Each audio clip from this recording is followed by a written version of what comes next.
आरज़ी जंग बंदी की मुद्दत खत्म होने के करीब अमेरिका और ईरान को मुज़ाकरात की मेज़ पर लाने के लिए सिफारती कोशिशें तेज़ हो गईं। सीज़ फायर में तोसी होगी या फिर मुज़ाकरात से पायदार अमन होगा? क्या अमन के लिए अमेरिका अपनाए हुर्मुज़ की नाकाबंदी से पीछे हटेगा? ईरान के अमेरिका से मुतल्लिक तहफ़्फ़ुज़ात कैसे दूर होंगे? सवालात के भंवर में पाकिस्तान एक बार फिर मरकज़े निगाह बन गया। अमरीकी अखबार वॉल स्ट्रीट जर्नल ने दावा किया है कि ईरान पाकिस्तान अमन मुज़ाकरात में शिरकत करेगा। ईरान ने मुज़ाकरात के दूसरे दौर में शिरकत के लिए रजामंदी ज़ाहिर कर दी। खबरसां इदारे रॉयटर्स ने दावा किया है कि दोनों ममालिक कल मुज़ाकरात के लिए तैयार हैं। अमरीकी नशरियाती इदारे CNN का कहना है कि आला सतही अमरीकी वफ़द आज वाशिंगटन से रवाना होगा। ईरान अमरीका मुज़ाकरात का दूसरा दौर बुध को मतवक्के।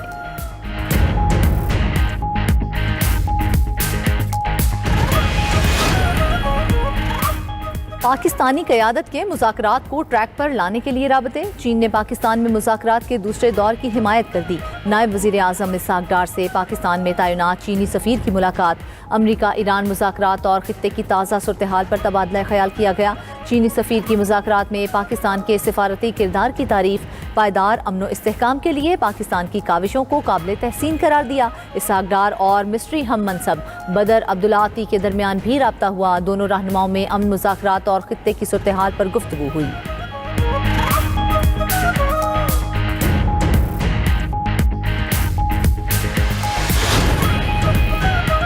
मशरिक़ वस्ता में क़याम अमन के लिए दुनिया भर में हलचल। ईरानी वज़ीर ख़ारजा अब्बास इराक़ची से रूसी हम मनसब सरगई लावरोफ का राब्ता। अब्बास इराक़ची ने कहा कि सीज़ फायर की खिलाफ वर्जी सिफारती अमल में रुकावट है। ईरान अमरीकी रवैये का जायज़ा ले रहा है। तमाम पहलुओं को देखकर आगे बढ़ने का फैसला करेंगे। ईरानी और इराक़ी वज़राए ख़ारजा के दरमियान टेलीफोनिक राब्ता। अब्बास इराक़ची और फवाद हुसैन ने इलाकाई सूरत हाल का जायज़ा लिया। ओमान के वज़ीर ख़ारजा बदर बिन अब्दुल बोसईदी का सऊदी वज़ीर ख़ारजा शहज़ादा फैसल बिन फरहान से टेलीफोनिक राब्ता। दोनों रहनुमाओं का दो तरफ़ा ताल्लुकात और खित्ते की मौजूदा सूरत हाल पर तबादला ख्याल। खित्ते में जारी कशीदगी कम करने और अमन के क़याम पर जोर। सऊदी वज़ारत ख़ारजा के मुताबिक बातचीत में इलाकाई इस्तेहकाम और बाहमी ताउन को मज़ीद फ़रोग़ देने के अज़्म का अयादा किया गया।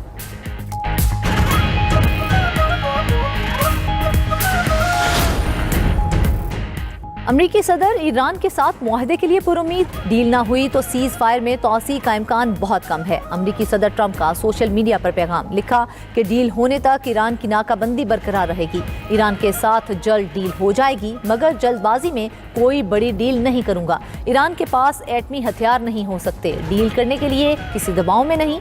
ईरान को मुज़ाकरात के लिए इस्लामाबाद होना चाहिए। ईरान मुज़ाकरात की मेज़ पर ना आया तो उसके लिए मुश्किलात होंगी। ऑपरेशन मिडनाइट हैमर के दौरान ईरानी एटमी मकामात को मुकम्मल तौर पर तबाह किया था। ईरान में एटमी मकामात का नामो निशान मिटा दिया।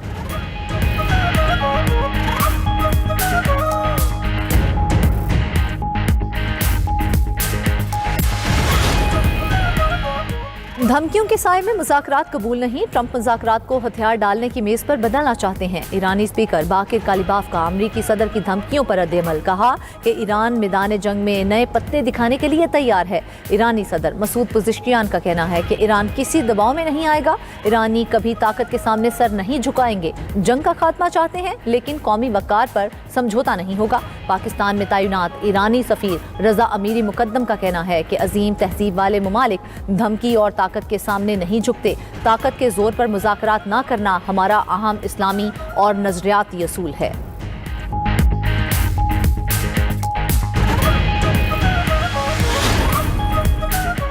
ईरान ने बहरी जहाज पर अमरीकी हमला समुद्री कज़ाकी और खुली दहशतगर्दी करार दे दिया। ईरानी वज़ारत ख़ारजा का अपने बहरी जहाज के अमले को फौरी रिहा करने का मुतालबा। बहरी जहाज पर कब्जे का मामला अक़वाम मुत्तहिदा और आलमी बहरी तंजीम के सामने उठा दिया। तर्जुमान ईरानी वज़ारत ख़ारजा इस्माइल बकाई का कहना है कि अमरीकी इक़दाम बैनुल-अक़वामी क़वानीन और सीज़ फायर मुआहदे की खिलाफ वर्जी है। गैर कानूनी और मुजरिमाना अमरीकी अमल के ख़तरनाक नताइज बरामद हो सकते हैं। ईरानी जहाज़, उसके सेलर्स, अमले और उनके अहल खाना को फौरी रिहा किया जाए। अमरीकी अखबार न्यूयॉर्क टाइम्स के मुताबिक अमरीकी फ़ौज के ज़ेर कब्ज़ा ईरानी जहाज़ का अमला जल्द वापस भेज दिया जाएगा। ईरानी तिजारती जहाज़ पर मौजूद 5000 कंटेनर्स की तलाशी का अमल जारी है। माहिरीन ने दावा किया है कि अपनाए हुर्मुज़ में 60 करोड़ बैरल तेल रुका हुआ है।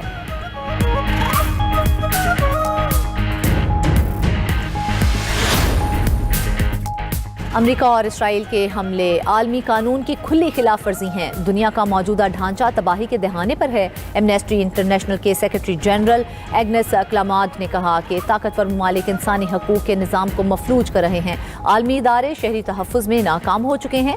فوجی طاقت سفارتکاری پر حاوی ہو چکی ہے۔ انسانی حقوق کی خلاف ورزیوں پر عالمی خاموشی نظام کو کمزور کر رہی ہے۔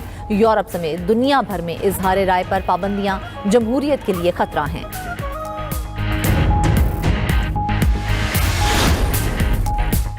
پاکستان کو سعودی عرب سے مزید $1 ارب مل گئے۔ اسٹیٹ بینک کے مطابق پاکستان کو سعودی عرب سے $2 ارب پہلے ہی موصول ہو چکے ہیں۔ سعودی عرب سے $3 ارب ڈپازٹ کا معاہدہ ہوا تھا۔ $3 ارب آنے سے پاکستان کے زر مبادلہ ذخائر میں اضافہ۔ پاکستان نے رواں ماہ متحدہ عرب امارات کو $3.5 ارب کا قرض واپس کرنا ہے۔ پاکستان نے گزشتہ ہفتے $2 ارب ڈپازٹ $45 کروڑ سود کے ساتھ ادا کیے تھے۔ متحدہ عرب امارات کو $1 ارب کی ادائیگی 23 اپریل کو شیڈول ہے۔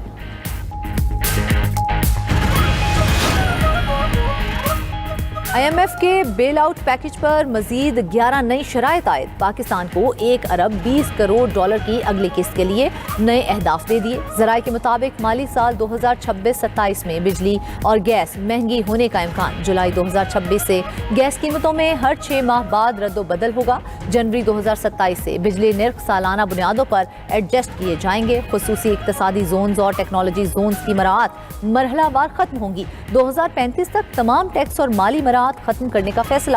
سی پیک کے تحت دی گئی مراعات بھی 2035 تک ختم کی جائیں گی۔ FBR میں آڈٹ کا مرکزی نظام لایا جائے گا۔ پیپرا قوانین میں ترامیم ستمبر 2026 تک مکمل کیے جانے کا امکان۔ حکومت نے IMF کی شرائط پر عمل درآمد کے لیے اتفاق کر لیا۔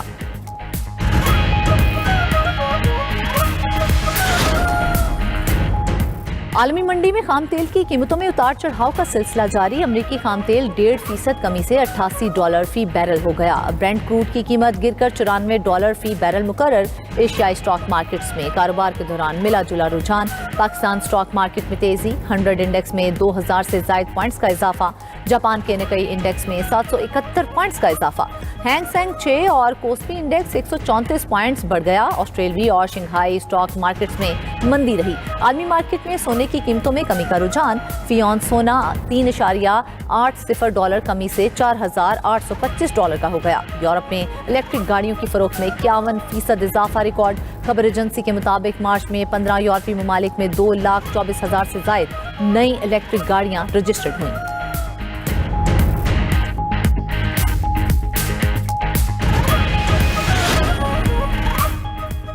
پاکستان کا جغرافیہ ہی نہیں، حال اور مستقبل مشرق وسطیٰ سے جڑا ہے۔ ایران امریکہ تنازع میں پاکستان کا کردار انتہائی مثبت ہے۔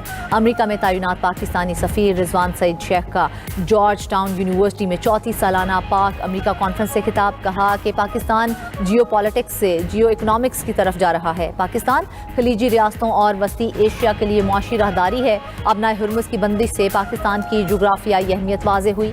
پاکستان کو دنیا کا مرکز بنانے کا وژن برقرار ہے۔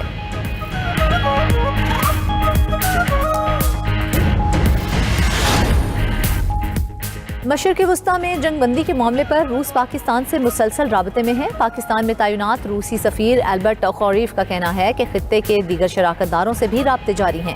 روس، امریکہ اور ایران کے درمیان بات چیت میں پاکستان کے مثبت کردار کو قدر کی نگاہ سے دیکھا جا رہا ہے۔ مذاکرات کے لیے سازگار ماحول کی فراہمی میں پاکستان کا کردار اہم ہے۔ امید ہے تمام فریقین ذمہ داری کا مظاہرہ کرتے ہوئے طویل المدتی معاہدے پر متفق ہو جائیں گے۔